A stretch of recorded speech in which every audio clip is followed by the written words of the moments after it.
Yep.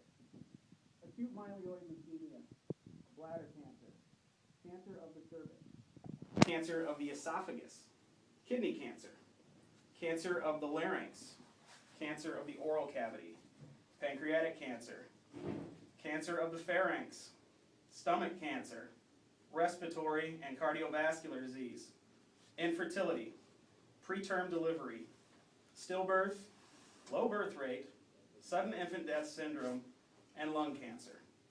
These are all some pretty scary medical conditions I just listed off for you guys. Hopefully you've never had to deal with them personally, but the odds are in your life at some point you will deal with them, however, because you are all at greater risk than other people, and I will show you why. As a kid, I remember my grandpa going over to his house and seeing him always hooked up to big green oxygen tanks. You know, and as a kid, you don't think much of it. It's just that's grandpa. He's hooked up to the tanks as always. As an adult, you think back, and I realized that he smoked every day of his life. He smoked while he was hooked up to these oxygen tanks. Put the thing up over his nose and puff a cigarette through his mouth. You see ads on TV these days for portable oxygen generators that these people can wear around who have these diseases to help them get around so they aren't chained to these machines. But should we be looking for ways to make it easier for these people or ways to prevent the diseases from happening? The Center for Disease Control tells you that all the things I just listed are directly caused from tobacco smoke, can be directly caused.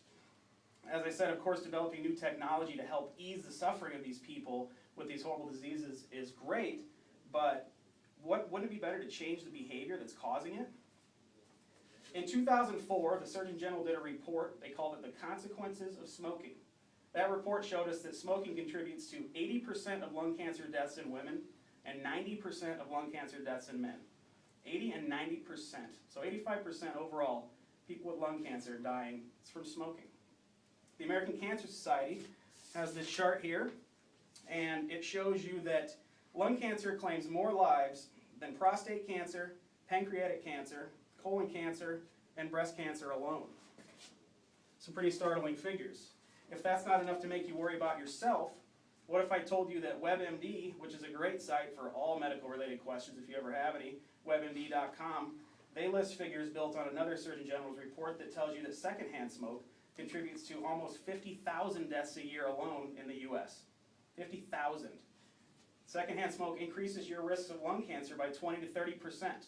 It increases your risk of heart disease by 25 to 30%. So think about your friends, think about your families, think about your kids. If anything I've said here has caused you to feel stressed out or worry, there is one way to put your mind at ease, although it is easier said than done, that is to quit. There are many methods out there to help you quit smoking. There's a lot of medical methods that will help you out, and there's some people prefer to just quit cold turkey and throw the pack away. You go to www.rd.com, that is Reader's Digest. They show you 25 do-it-yourself techniques to help you quit smoking on your own.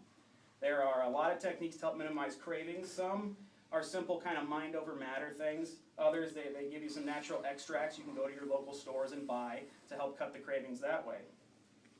The most popular method recently you hear about on TV all the time is Chantix. Chantix, their website, simple, chantix.com. If you go there, you can see that they have a 44% success rate, which is pretty darn good. I personally believe in Chantix. Actually, not too long ago, before I left the midnight shift, you guys all know Atticus Millhouse, I was talking to him, and he said, I quit smoking a couple months ago. How'd you do it? I used Chantix.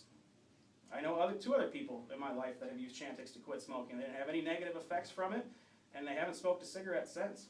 One of the other great things about Chantix that is covered by a lot of insurance plans, and UPS's is one of them. Another popular medical method you'll hear about is Nicoderm CQ. That is the patch. It's perfect for people who don't like taking pills. If you're not a good pill taker, Chantix is pills. So Nicoderm CQ is great. You can slap the patch on. The patch also helps you for gradual stepping down. If you can't just kick the nicotine habit full-fledged, which a lot of people can't do, the average amount of times people quit smoking before it takes is 8 times in their life. If you can't kick it with just that one throwing them away, Nicoderm allows you to step down your nicotine dosage. I always wondered seeing the commercials for Nicoderm CQ. CQ, what's the CQ stand for? Turns out it's Committed Quitters.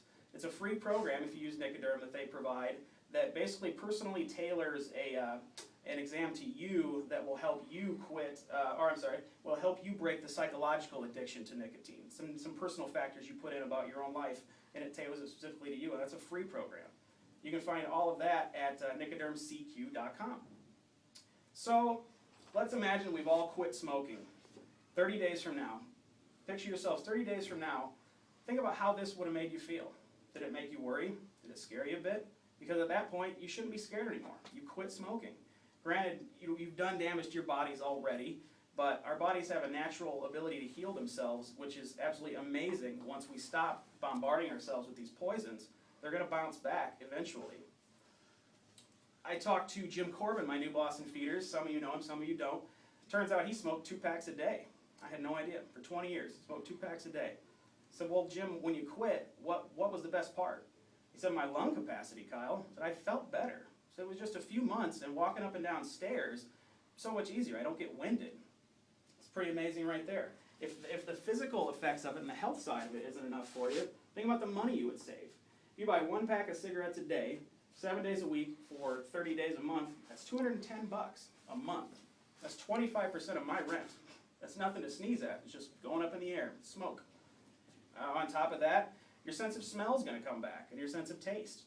If you've been a smoker for a long time and you quit, somebody sits down next to you after smoking, you wonder, geez, did I smell like that all the time?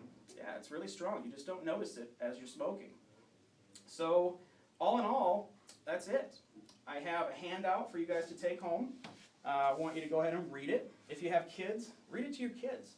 When your kids are asking you, what are all these scary things that you're talking about, tell them, well, these are the reasons that mom and dad are going to quit smoking. I'm going to be there for you guys. So tell your friends, tell your families, tell yourselves, I've got one chance at this life, and I want to take full advantage of it.